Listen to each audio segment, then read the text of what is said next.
ये जो शेड्यूल है ये शेड्यूल आपका क्या सीरियलाइजेबल भी होगा एंड 2PL भी होगा। ऑप्शन बी है सीरियलाइजेबल बट नॉट 2PL।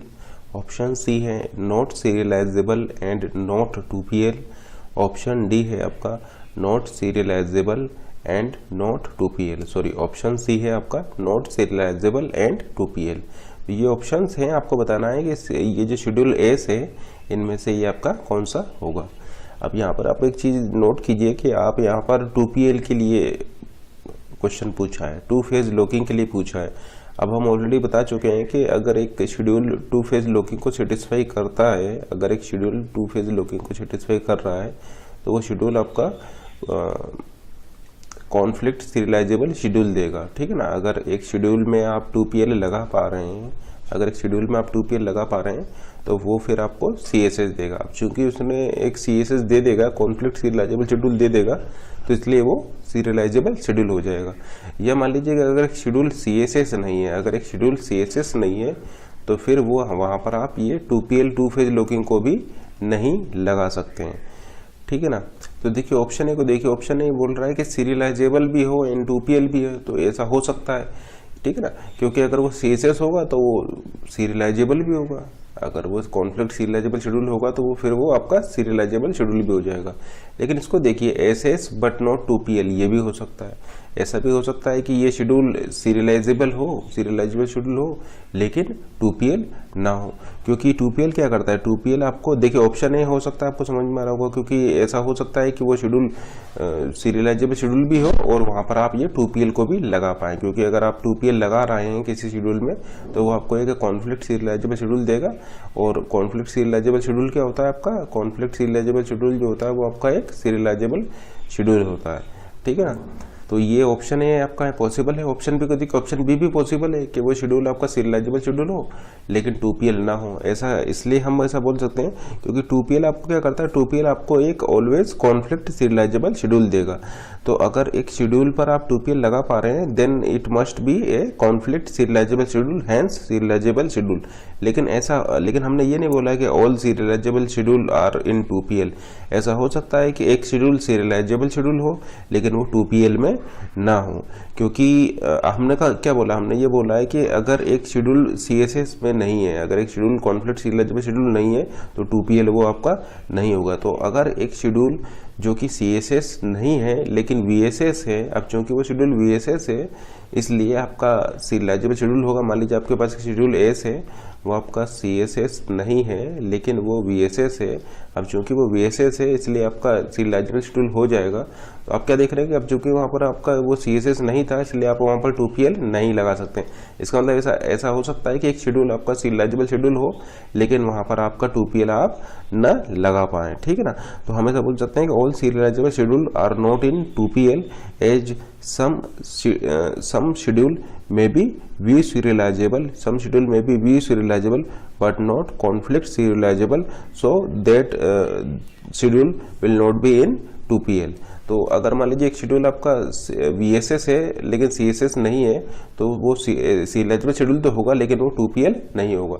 तो ऑप्शन बी भी हो सकता है कि सीरियलाइजेबल शेड्यूल हो लेकिन वो 2PL ना हो। ऑप्शन सी को देखिए, ऑप्शन सी ये बोल रहा है कि आपका वो शेड्यूल जो है नॉन सीरियलाइजेबल एंड 2PL, तो ये नहीं, ये कभी नहीं हो सकता। ऐसा कभी नहीं हो सकता कि एक शेड्यूल आपका सीरियलाइजेबल शेड्यूल ना हो और वो वहाँ पर आपका 2PL लग जाए।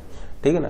क्योंकि अगर देखिए ये यहाँ पर ट्रांजिटिव रूल अगर आप लगाएंगे तो आप लिख सकते हैं कि 2PL इम्प्लाइज सीरियलाइजेबल शेड्यूल, या फिर अगर सीरियलाइजेबल शेड्यूल नहीं होगा तो वहाँ पर आप ये 2PL को भी नहीं लगा सकते। ठीक है। तो 2PL इम्प्लाइज सीरियलाइजेबल शेड्यूल, या सीरियलाइजेबल शेड्यूल नहीं होगा तो वहाँ पर आप ये 2PL भी नहीं लगा सकते। देखिए 2PL CSS, CSS SS, तो आप लिख सकते हैं कि 2PL इम्प्लाइज SS। अगर SS नहीं होगा तो 2PL भी नहीं होगा। तो ये कभी नहीं हो सकता कि वो शेड्यूल आपका सीरियलाइजेबल शेड्यूल ना हो और आपका 2PL हो, क्योंकि अगर शेड्यूल सीरियलाइजेबल शेड्यूल नहीं है तो डेफिनेटली 100% वो 2PL भी नहीं होगा। तो इसका मतलब ये तो कभी नहीं हो सकता। तो इसको तो आप हटा ही दीजिए क्योंकि ये ऑप्शन तो आपका कभी भी ट्रू नहीं हो सकता। हाँ, ये हो सकता है कि वो सीरियलाइजेबल शेड्यूल ना हो और 2PL भी ना हो। जैसे कि देखिए सीरियलाइजेबल शेड्यूल भी नहीं है और 2PL भी नहीं है। इसका मतलब आपके इन जनरल ऑप्शन ए भी हो सकता है, ऑप्शन बी भी हो सकता है और ऑप्शन डी भी हो सकता है। ऑप्शन सी आपका कभी यहाँ पर पॉसिबल नहीं है। ठीक है ना, क्योंकि अगर एक शेड्यूल आपका सीरियलाइजेबल शेड्यूल नहीं होगा तो डेफिनेटली वो 2PL आपका नहीं होगा। अगर सीरियलाइजेबल शेड्यूल ही नहीं है तो 2PL भी आपका वो नहीं होगा, वहां पर आप 2PL को नहीं लगा सकते, क्योंकि 2PL अगर आप लगा पा रहे हैं किसी भी शेड्यूल पे, अगर आप 2PL लगा पा रहे हैं तो वो शेड्यूल आपका सीरियलाइजेबल शेड्यूल हो जाएगा। लेकिन अगर एक शेड्यूल सीरियलाइजेबल शेड्यूल है तो जरूरी नहीं है कि वहां पर 2PL आप लगा पाए। मान लीजिए कि वो आपका VSS हो लेकिन CSS ना हो, तो फिर वहां पर आप 2PL नहीं लगा सकते, ठीक है ना। या फिर अगर एक शेड्यूल सीरियलाइजेबल शेड्यूल ही नहीं है तो डेफिनेटली आप वहां पर 2PL को नहीं लगा सकते। तो ये वन वे थ्योरम है, बोथ साइड ट्रू नहीं है, ठीक है ना, क्योंकि CSS इंप्लाइज SS होता है जबकि VSS बाई डायरेक्शन SS होता है, VSS बाई डायरेक्शन SS होता है। तो ये आपका ये बाई डायरेक्शन है जबकि ये आपका वन वे थ्योरम है ये। अब देखिए यहाँ पर, देखिए आप CSS के लिए इसको चेक कर लीजिए। देखिए इस क्वेश्चन को करने के कई तरीके हैं, जैसे कि फर्स्ट मेथड देखते हैं इस क्वेश्चन को करने का। फर्स्ट मेथड मान लीजिए कि आप यहाँ पर इसको CSS के लिए चेक कर रहे हैं, तो जैसे कि आप देख सकते हैं एक एज होगा यहाँ पर T1 to T2 के लिए, T1 to T2 के लिए एक एज हो जाएगा और दूसरी एज हो जाएगा T2 to T1 के लिए। यानी जैसे कि आप देख पा रहे हैं यहाँ पर साइकिल बन जाएगा, इसकी प्रेसिडेंस ग्राफ में आपको साइकिल बन जाएगा। तो ये आपका CSS नहीं होगा, ये शेड्यूल जो है given schedule is not a CSS। अब चूंकि ये CSS नहीं है तो हम ऐसा बोल सकते हैं कि ये आपका 2PL भी नहीं होगा। अब CSS नहीं है तो आपका ये 2PL भी नहीं होगा, ठीक है ना। तो आप ऐसा बोल सकते हैं कि आपको इतना पता लगा कि ये 2PL नहीं होगा, इसका मतलब ये ऑप्शन बी भी हो सकता है, ऑप्शन डी भी हो सकता है, ठीक है ना, क्योंकि ये शेड्यूल CSS नहीं है। लेकिन अभी हम ऐसा नहीं बोल सकते हैं कि ये शेड्यूल CSS नहीं है तो SS नहीं होगा। ऐसा हो सकता है कि शेड्यूल CSS ना हो लेकिन फिर भी वो SS हो, और वो कब हो सकता है, जब वो schedule VSS but not CSS हो, ठीक है ना। अगर शेड्यूल VSS है लेकिन CSS नहीं है तो उस केस में भी वो SS हो सकता है। लेकिन डेफिनेटली इतना तो हम बोल ही सकते हैं कि यहाँ पर 2PL आप नहीं लगा सकते हैं क्योंकि ये CSS नहीं है, ठीक है ना। अब चूंकि ये CSS नहीं है तो आपका ये डेफिनेटली 2PL तो ये आप यहाँ पर नहीं लगा सकते हैं, क्योंकि आपका इसके प्रेसिडेंस ग्राफ में आपको साइकिल मिल रही है। या फिर आप चेक करना चाहें तो आप चेक भी कर सकते हैं, आप यहाँ पर 2 फेज लॉकिंग को नहीं लगा सकते हैं। जैसे कि क्यों नहीं लगा सकते, मान लीजिए देखिए आपको 2 फेज लॉकिंग हम यहाँ पर लगा रहे हैं, तो आपने यहाँ पर मान लीजिए ये एक्सक्लूसिव लॉक लगाया A के ऊपर, क्योंकि आपको देखिए यहाँ पर राइट भी करना है, तो आपने यहाँ पर एक्सक्लूसिव लॉक लगा दिया। फिर देखिए आपको रीड भी करना है B पर और राइट भी करना है B पर, तो आपने यहाँ पर एक्सक्लूसिव लॉक लगा दिया।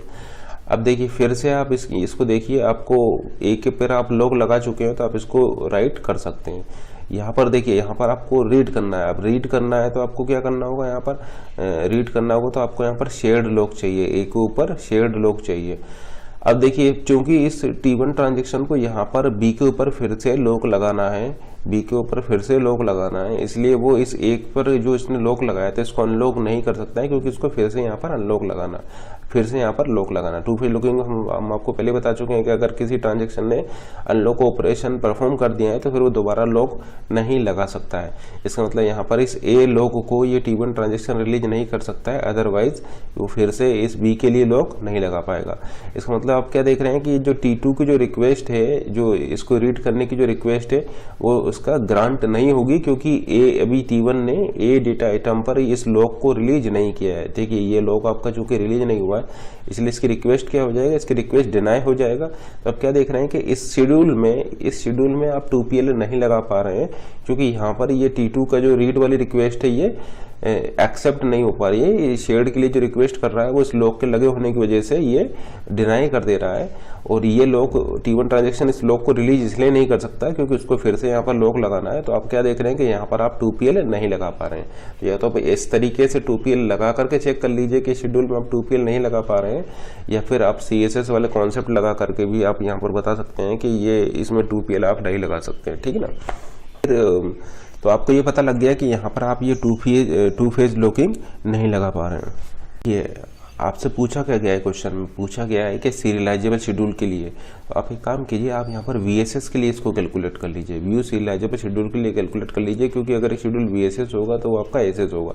देखिए ये हमने कुछ तरीके बताए थे, या तो आप डायरेक्टली 2PL लगा करके चेक कर लीजिए इस शेड्यूल में कि आप ये 2PL होगा या नहीं होगा, या CSS VSS भी से भी आप 2PL बता सकते हैं, या फिर आप क्या बोलते हैं सीरियलाइजेबल शेड्यूल के बेसिस पर भी ये बता सकते हैं कि ये आपका 2PL होगा या नहीं होगा, क्योंकि देखिए ये आपको हम बता चुके हैं कि 2PL आपका देता है CSS, तो अगर ये CSS नहीं होगा तो 2PL नहीं होगा। तो या तो आप इस रिजल्ट का देख लीजिए, अगर ये वाला रिजल्ट आपके किसी काम का हो तो इससे भी आप आंसर बता सकते हैं।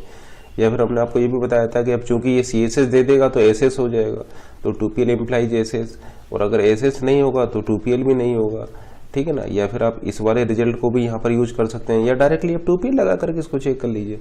अब देखिए फिर हमने आपको बताया था कि अगर CSS हो जाता तो ये SS भी हो जाता, और अगर SS नहीं होगा तो फिर आपका CSS भी नहीं होगा। देखिए ये सारी चीज़ें हम आपको ऑलरेडी बता चुके हैं, तो इनका आप यूज कर सकते हैं क्वेश्चंस को सॉल्व करने में, डायरेक्टली आपका अपने आंसर को कैलकुलेट कर सकते हैं। अदरवाइज देखिए आप इसमें 2PL लगा करके चेक कर सकते हैं।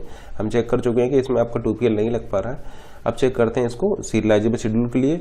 तो सीरियलाइजेबल शेड्यूल आपका कंफर्म होगा केवल व्यू सीरियलाइजेबल शेड्यूल से ही, ठीक है ना। और अगर मान लीजिए ये VSS नहीं है तो फिर आपका ये SS भी नहीं होगा। तो देखिए जैसे कि आप देख पा रहे हैं B के ऊपर फाइनल अपडेट किसने किया है, देखिए B के ऊपर इसने भी अपडेट किया है, B के ऊपर इसने भी अपडेट किया है, यानी दोनों ट्रांजेक्शन ने B के ऊपर अपडेट किया है, लेकिन B के ऊपर फाइनल अपडेट किया है T1 ने। इसका मतलब आप ऐसा बोल सकते हैं कि अगर इस B बीटा आइटम पर अगर आप फाइनल अपडेट को कंसिडर करें तो पहले T2 होगा एंड देन आपका T1 होगा, क्योंकि फाइनल अपडेट B के ऊपर T1 ट्रांजेक्शन कर रहा है। अब डेटा आइटम A के ऊपर फाइनल अपडेट देखें तो देखिए A के ऊपर अपडेट इसने भी किया है और A के ऊपर अपडेट इसने भी किया है, लेकिन A के ऊपर फाइनल अपडेट T2 ने किया है। तो अगर A के ऊपर फाइनल अपडेट की बात करें तो फाइनल अपडेट आपको ये बोलेगा कि पहले T1 ट्रांजेक्शन होगा एंड देन आपका T2 ट्रांजेक्शन होगा। तो आप क्या देख रहे हैं कि ये व्यू सीरियलाइजेबल में जो ये आपका फाइनल अपडेट वाली कंडीशन है, यहीं पर ही आपको कॉन्फ्लिक्ट मिल जा रहा है। B के ऊपर फाइनल अपडेट बोल रहा है कि पहले T2 होगा फिर T1 होगा, और A के ऊपर फाइनल अपडेट बोल रहा है कि पहले T1 होगा फिर T2 होगा, यानी इसका मतलब ये शेड्यूल जो है वो व्यू सीरियलाइजेबल शेड्यूल नहीं होगा। अब चूंकि ये व्यू सीरियलाइजेबल शेड्यूल नहीं है तो इसलिए ये आपका सीरियलाइजेबल शेड्यूल भी नहीं होगा। अब चूंकि ये सीरियलाइजेबल शेड्यूल नहीं है इसलिए ये आपका CSS भी नहीं होगा। अब चूंकि ये आपका CSS नहीं है इसलिए ये आपका 2PL भी नहीं होगा। तो एक तरीका ये है इस क्वेश्चन को डायरेक्ट सॉल्व करने का। तो आपका आंसर क्या आ जाएगा, आंसर आ जाएगा not serialisable schedule and not 2PL। तो आपका आंसर हो जाएगा D, not serialisable schedule and not 2PL। तो आप क्या देख रहे हैं कि इस क्वेश्चन को सोल्व करने के डिफरेंट तरीके हैं, तो आप उस तरीके को यहाँ पर चूज कीजिए जिससे कि आपका आंसर फास्ट आ रहा हो। जल्दी आपका आंसर किस तरीके से आ सकता है, आप उस अप्रोच को लगा करके यहाँ पर आंसर कैलकुलेट कर सकते हैं। जैसे कि देखिए इस वाली अप्रोच में केवल ये एक लाइन में ही आपका आंसर यहाँ पर आ जा रहा है, और इसके साथ साथ आपको ये भी पता लग गया कि VSS नहीं है, SS नहीं है, CSS नहीं है, और यहाँ पर आप 2PL को नहीं लगा सकते, ठीक है ना। तो आपने यहाँ पर क्या देखा कि 2PL always give conflict serializable schedule, 2PL always give conflict serializable schedule.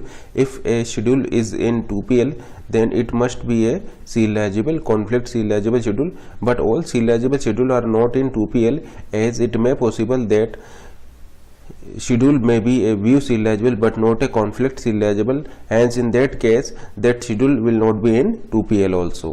तो आप क्या देख रहे हैं कि वो शेड्यूल आपका ऐसा हो सकता है कि सीरियलाइजेबल हो लेकिन 2PL में ना हो।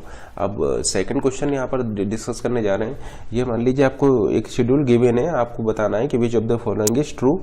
ये शेड्यूल के लिए क्या ट्रू होगा, ये शेड्यूल आपका नॉट 2PL होगा, या 2PL but not strict 2PL होगा, या strict 2PL but not rigorous 2PL होगा, या फिर रिग्रेस 2PL होगा।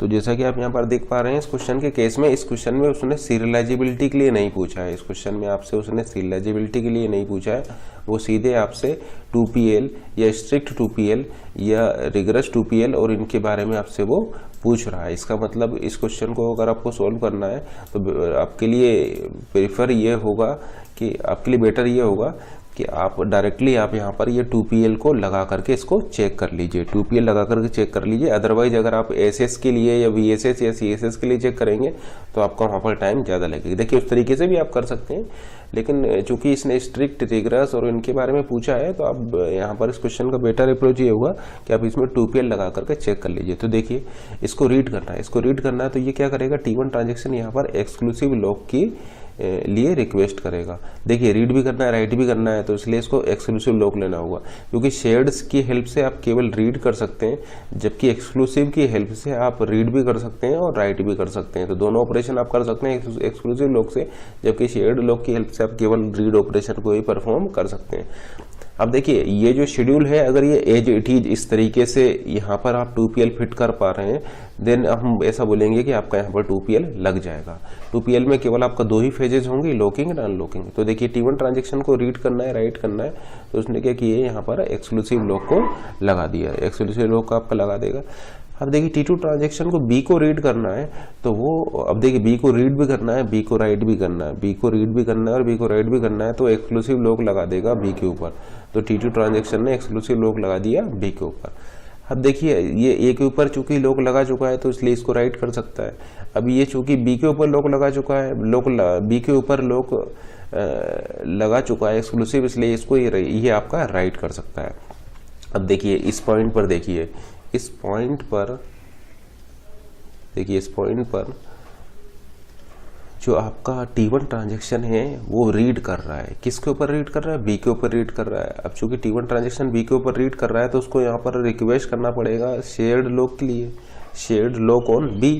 ये इसके लिए क्या करेगा? B के ऊपर शेयर्ड लॉक के लिए ये आपका रिक्वेस्ट करेगा, ठीक है ना। T1 transaction data item B के ऊपर रीड कर रहा है, तो आपका ये जो T1 ट्रांजेक्शन है ये शेयर्ड लॉक के लिए यहाँ पर रिक्वेस्ट करेगा। अब देखिए ये जो T2 ट्रांजेक्शन है जो कि B के ऊपर एक्सक्लूसिव लॉक लगाया हुआ है, देखिए T2 ट्रांजेक्शन ने B के ऊपर एक्सक्लूसिव लॉक लगाया हुआ है। अब देखिए उसको आगे और कहीं लॉक नहीं लगाना है, आगे T2 ट्रांजेक्शन को और कहीं लॉक नहीं लगाना है। इसका मतलब वो यहाँ पर इस पॉइंट पर क्या कर सकता है? इसको अनलॉक कर सकता है। T2 ट्रांजेक्शन इस लॉक को अनलॉक कर सकता है क्योंकि आगे उसको कहीं पर भी लॉक नहीं लगाना है, क्योंकि हम बात कर रहे हैं यहाँ पर 2PL की। अगर एक बार अनलॉक कर दिया किसी भी ट्रांजेक्शन ने तो फिर वो ट्रांजेक्शन दोबारा लॉक नहीं लगा सकता। इसका मतलब अगर T2 ट्रांजेक्शन इसको अनलॉक कर देता है, B को अनलॉक कर देता है, तो फिर वो दोबारा T2 ट्रांजेक्शन फिर से किसी डाटा आइटम के ऊपर लॉक नहीं लगा सकता है। ये 2PL की कंडीशन है। अब देखिए उसको फिर से कहीं लॉक लगाना भी नहीं है, इसका मतलब T2 ट्रांजेक्शन इस B वाले लॉक को अनलॉक यहाँ पर कर सकता है, तो ये अनलॉक कर देगा। अब चूंकि इस T2 ट्रांजेक्शन ने इसको अनलॉक कर दिया है तो T1 ट्रांजेक्शन जो शेयर्ड के लिए जो रिक्वेस्ट कर रहा है उसकी रिक्वेस्ट क्या होगा? एक्सेप्ट हो जाएगा, रिक्वेस्ट एक्सेप्ट हो जाएगा एंड देन आपका ये इसको रीड कर सकता है। एंड देन आपका क्या करेगा? T1 B को अनलॉक कर देगा और फिर A को अनलॉक करेगा। तो T1 फिर आपका मान लीजिए B को अनलॉक कर दे रहा है, मान लीजिए B को अनलॉक कर दे रहा है और आपका फिर A को यहाँ पर अनलॉक कर देगा। तो जैसा कि आप देख पा रहे हैं इस शेड्यूल में आप 2PL लगा पा रहे हैं। ये जो शेड्यूल है इसमें आपने 2PL लगा दिया है। अब चूंकि आपने इस शेड्यूल में 2PL लगा दिया है तो ये एक कॉन्फ्लिक्ट सीरियलाइजेबल शेड्यूल होगा। अब चूंकि ये कॉन्फ्लिक्ट सीरियलाइजेबल शेड्यूल है तो हैंस ये आपका सीरियलाइजेबल शेड्यूल भी होगा। इसका मतलब आप ऐसा बोल सकते हैं कि given schedule is in 2PL। इसका मतलब ये 2PL में तो होगा ही, तो ऑप्शन है तो आपका ऐसे ही रॉन्ग हो गया कि ये 2PL में नहीं होगा। अब देखिए 2PL है but not strict 2PL, strict 2PL but not rigorous 2PL या रिग्रेस 2PL, इसके लिए आपको चेक करना पड़ेगा। अभी केवल हमें इतना पता लगा है कि ये शेड्यूल जो है ये आपका 2PL में है, क्योंकि देखिए आप इस तरीके से इसमें ये 2PL को लगा पा रहे हैं। अब देखिए T2 ने यहाँ पर अनलॉक ऑपरेशन परफॉर्म कर देगा। T2 अगर B के ऊपर अनलॉक ऑपरेशन परफॉर्म कर देगा तो T1 की ये जो रिक्वेस्ट है ये रिक्वेस्ट आपका क्या होगा? एक्सेप्ट हो जाएगा और एक्सेप्ट होने के बाद ये इसको रीड कर लेगा और इस तरीके से B को अनलॉक करेगा, फिर आपका A को अनलॉक करेगा। तो देखिए ये जो है आपका 2PL में तो है। अब चेक करते हैं क्या ये स्ट्रिक्ट 2PL है। अब स्ट्रिक्ट 2PL में क्या था? स्ट्रिक्ट 2PL में हमने आपको बताया था कि all exclusive lock hold until commit, until commit तक आप एक्सक्लूसिव लॉक को होल्ड करेंगे। इसका मतलब ये जो एक्सक्लूसिव लॉक जो T2 ने लगाया है इसको आपको होल्ड करना होगा अंटिल कमिट, यानी कमिट के बाद ही आप इसको अनलॉक करेंगे। यानी ये जो अनलॉक जो आपने किया है ये यहाँ पर नहीं होगा, ये अनलॉक आप कहाँ पर करेंगे? यहाँ पर करेंगे, ठीक है ना। किसकी बात कर रहे हैं हम? स्ट्रिक्ट 2PL की बात कर रहे हैं, ठीक है ना। तो इस अनलॉक को आपको कहाँ पर करना पड़ेगा? यहाँ पर करना पड़ेगा, क्योंकि all exclusive locks are hold until commit, until commit तक आपको एक्सक्लूसिव लॉक्स को जो है वो होल्ड करना पड़ेगा। यानी जो T2 ट्रांजेक्शन है वो अनलॉक इसको नहीं कर सकता है जब तक कि ये कमिट नहीं हो जाएगा, यानी कमिट होने तक इसको एक्सक्लूसिव लॉक को होल्ड करना पड़ेगा। अब चूंकि T2 ट्रांजेक्शन जो है इसको इस एक्सक्लूसिव लॉक को होल्ड कर लिया है अंटिल कमिट, हेंस ये T1 ट्रांजेक्शन की इस पॉइंट पर जो शेयर्ड के लिए जो रिक्वेस्ट है वो आपकी ग्रांट नहीं होगी, वो डिनाई हो जाएगा। क्योंकि देखिए अभी B के ऊपर लॉक लगा हुआ है, T2 ट्रांजेक्शन ने जो B के ऊपर एक्सक्लूसिव लॉक लगाया था वो स्ट्रिक्ट 2PL होने की वजह से वो होल्ड करेगा अंटिल कमिट, यानी वो अनलॉक करेगा इस डेटा आइटम बी को कमिट होने के बाद ही, इसका मतलब T1 ट्रांजेक्शन के लिए जो इस पॉइंट पर देखिए, इस वाले पॉइंट पर जो रिक्वेस्ट होगी बी को रीड करने के लिए, जिसके लिए वो शेयर्ड लॉक को आपका रिक्वेस्ट कर रहा है, वो आपका डिनाई हो जाएगा। यहाँ पर वो रिक्वेस्ट आपकी ग्रांट नहीं होगी, ठीक है ना। तो रिक्वेस्ट आपका यहाँ पर डिनाइड हो जाएगी, क्योंकि ये आपका होल्ड कर रहा है इस लॉक को अंटिल कमिट। तो ये शेयर्ड लॉक की इस पॉइंट पर जो T1 रिक्वेस्ट करेगा वो आपकी रिक्वेस्ट एक्सेप्ट नहीं होगी। हेंस आप ऐसा बोल सकते हैं कि ये स्ट्रिक्ट 2PL नहीं है। तो आप क्या देख रहे हैं कि ये आपका स्ट्रिक्ट 2PL नहीं है। अब चूंकि ये शेड्यूल स्ट्रिक्ट 2PL नहीं है, इसलिए आपका ये रिगरस 2PL भी नहीं होगा। तो आप क्या बोल रहे हैं, given schedule is 2PL but not strict 2PL। तो आंसर क्या हो जाएगा, आंसर आपका हो जाएगा बी, ठीक है ना। तो ये शेड्यूल आपका स्ट्रिक्ट 2PL नहीं होगा, क्योंकि आप यहाँ पर देखिए स्ट्रिक्ट 2PL वाली कंडीशन को ये फेल कर गया है। अगर आपने इस लॉक को, इस एक्सक्लूसिव लॉक को कमिट तक होल्ड कर लिया, तो फिर इस ये वाली रिक्वेस्ट आपका एक्सेप्ट नहीं हो पाएगी, और इस पॉइंट पर फिर ये जो है आपका ये इसकी रिक्वेस्ट जो है वो डिनाई कर जाएगा। तो आप जैसा कि देख पा रहे हैं कि ये आपका स्ट्रिक्ट 2PL नहीं होगा, स्ट्रिक्ट 2PL की कंडीशन को ये फेल कर रहा है। तो ये जो शेड्यूल है, ये इसके लिए आंसर क्या हो जाएगा, आंसर हो जाएगा 2PL बट नॉट। तो आपने क्या देखा कि अगर ये एक्सक्लूसिव लॉक को, ये वाला जो एक्सक्लूसिव लॉक को अगर ये कमिट तक होल्ड कर लेगा, तो फिर ये शेयर्ड के लिए जो रिक्वेस्ट है ये एक्सेप्ट नहीं होगा, और फिर आप यहाँ पर स्ट्रिक्ट 2PL को नहीं लगा पाएंगे, ठीक है ना। क्योंकि इसके लिए फिर ये आपका ये रिक्वेस्ट जो है वो ग्रांट नहीं होगी, क्योंकि एक्सक्लूसिव लॉक को आपको होल्ड करना पड़ेगा अनटिल कमिट। देखिए, तो ये जब रिक्वेस्ट ग्रांट नहीं होगी तो ये आगे प्रोसीड नहीं करेगा, ठीक है ना। तो ये आपका, आप ऐसा बोल सकते हैं कि आप यहाँ पर ये 2PL स्ट्रिक्ट 2PL को नहीं लगा पा रहे हैं। अब देखिए, ये जो चूंकि आपका 2PL है तो ये CSS होगा। अब CSS में ये इसके इक्विवेलेंट क्या सीरियल शेड्यूल होगा, तो हमने आपको बताया था equivalent serial schedule will be based on, ठीक है ना, equivalent serial schedule will be in the order of their lock point, ठीक है ना। लॉक पॉइंट के बेसिस पर आप इक्विवेलेंट सीरियल शेड्यूल को देंगे, तो ठीक है ना। तो देखिए लॉक पॉइंट यहाँ पर कहाँ है, तो जैसे कि आप देख पा रहे हैं, इसने यहाँ पर ये रीड किया है और ये यहाँ पर ये अनलॉक किया है, तो लॉक पॉइंट इसके लिए ये हो गया, ये लॉक पॉइंट हो गया। इसका लॉक पॉइंट क्या है, इसका लॉक पॉइंट ये है, देखिए यहाँ पर आपका लॉकिंग अनलॉकिंग हो रही है, तो ये इसका लॉक पॉइंट है, ठीक है ना। तो ये T2 ट्रांजेक्शन का लॉक पॉइंट है, ये आपका T1 ट्रांजेक्शन का लॉक पॉइंट है। तो यहाँ पर जो इक्विवेलेंट सीरियल शेड्यूल हो जाएगा वो क्या हो जाएगा, इक्विवेलेंट सीरियल शेड्यूल हो जाएगा T2 एरो T1। तो ये आपका एक CSS होगा और इसका इक्विवेलेंट सीरियल शेड्यूल हो जाएगा T2 एरो T1। पहले T2 होगा एंड देन आपका T1 होगा। ये इक्विवेलेंट सीरियल शेड्यूल हमने निकाला है ये लॉक पॉइंट के बेसिस पर, ठीक है ना। देखिए हमने यहाँ पर लॉक पॉइंट में क्या लिया, लॉक पॉइंट में लिया है फर्स्ट अनलॉकिंग पोजीशन। तो देखिए इसके लिए फर्स्ट अनलॉक पोजीशन ये है, इसके लिए फर्स्ट अनलॉकिंग पोजीशन ये है। तो हमें ये पता लगा कि पहले T2 होगा फिर आपका T1 होगा। या फिर आप लास्ट लॉकिंग पोजीशन भी ले सकते हैं, लास्ट लॉकिंग पोजीशन भी ले सकते हैं। तो देखिए लास्ट लॉकिंग पोजीशन क्या है आपका, लास्ट लॉकिंग पोजीशन भी ले सकते हैं। तो देखिए यहाँ पर आपने लॉक लगाया है, यहाँ पर लास्ट लॉक लगाया है और यहाँ पर लास्ट लॉक आपने यहाँ पर लगाया है, ठीक है। तो लास्ट लॉकिंग पोजीशन को लेंगे तब भी आपका आंसर क्या आ जाएगा, तब भी आपका आंसर आ जाएगा T2 एरो T1। तो ये इक्विवेलेंट सीरियल शेड्यूल हो जाएगा according to order of their lock point. Lock point के बेसिस पर आपने ये इक्विवेलेंट सीरियल शेड्यूल निकाला जो कि निकल कर आ रहा है T2 एरो T1। यहाँ पर हमने लिया है फर्स्ट, यहाँ पर हमने लिया लास्ट लॉकिंग पोजीशन। तो देखिए ये इसके लिए लास्ट लॉकिंग पोजीशन है, ये इसके लिए लास्ट लॉकिंग पोजीशन है, सॉरी ये लास्ट लॉकिंग पोजीशन हो गई आपके यहाँ पर आपने लास्ट लॉक लगाया है। तो लास्ट लॉकिंग पोजीशन के बेसिस पे आपका इक्विवेलेंट सीरियल शेड्यूल आ रहा है यहाँ पर T2 एरो T1, यानी लॉक पॉइंट आपका हो जाएगा। लॉक पॉइंट के बेसिस पर आप ऐसा बोल सकते हैं कि ये इसके इक्विवेलेंट सीरियल शेड्यूल हो जाएगा T2 एरो T1।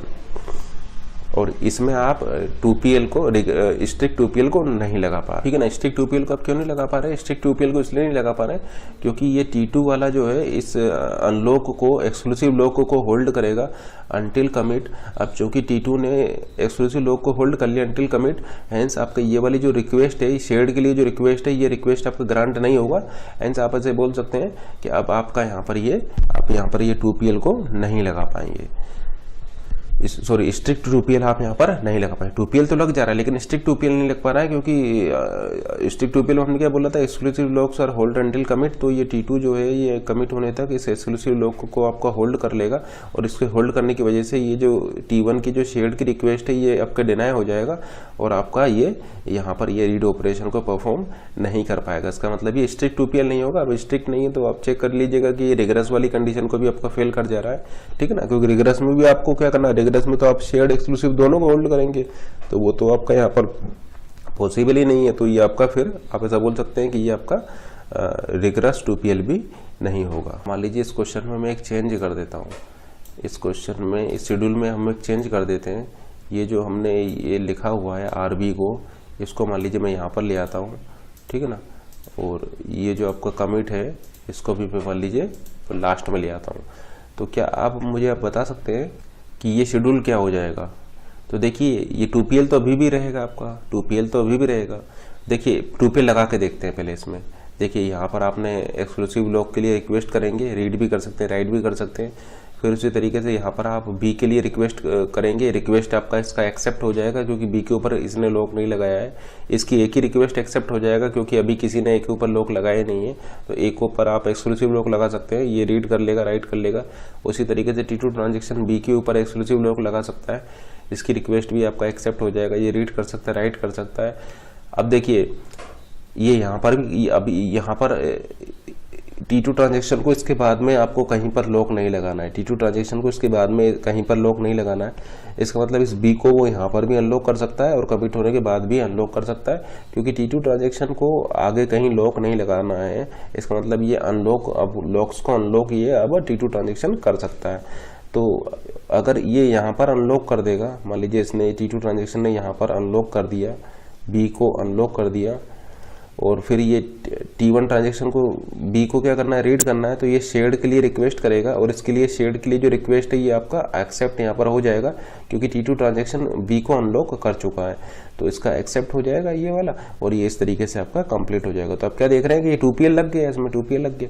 अब बात करते हैं स्ट्रिक्ट 2PL। तो स्ट्रिक्ट 2PL में क्या करेगा, ये एक्सक्लूसिव लॉक को होल्ड करेगा अंटिल कमिट, यानी कमिट होने के बाद ही ये आपका इसको अनलॉक करेगा। तो जैसे कि आप देख पा रहे हैं T2 ट्रांजेक्शन ने कमिट होने के बाद इस डेटा आइटम बी पर जो लॉक लगाया था, एक्सक्लूसिव लॉक लगाया था, उसको यहाँ पर अनलॉक कर दिया क्योंकि all exclusive locks are hold until commit, ठीक है ना। अब ये T1 ट्रांजेक्शन इसको रीड करना है तो शेयर्ड के लिए रिक्वेस्ट करेगा। अब चूंकि T2 ट्रांजेक्शन बी को अनलॉक कर चुका है तो T1 का जो ये शेयर्ड लॉक के लिए जो रिक्वेस्ट है ये आपका एक्सेप्ट हो जाएगा, और T1 ट्रांजेक्शन जो है अब इसको रीड कर सकता है, एंड रीड करने के बाद में जो है ये इस क्या करेगा, इसको अनलॉक कर देगा। तो देखिए फिर ये बी के ऊपर जो इसने लॉक लगाया वो अनलॉक कर देगा। अब देखिए बी के ऊपर शेयर्ड लगाया है तो यहाँ पर भी अनलॉक कर सकता है, कमिट होने के बाद भी कर सकता है। मान लीजिए लेट से यहीं पर ही अनलॉक कर दिया। अब चूंकि स्ट्रिक्ट 2PL है तो एक्सक्लूसिव लॉक को होल्ड करेगा अंटिल कमिट, यानी ए को ये कमिट होने के बाद ही अनलॉक करेगा। तो अब क्या देख रहे हैं कि अब इस शेड्यूल में आपका स्ट्रिक्ट 2PL भी लग जा रहा है।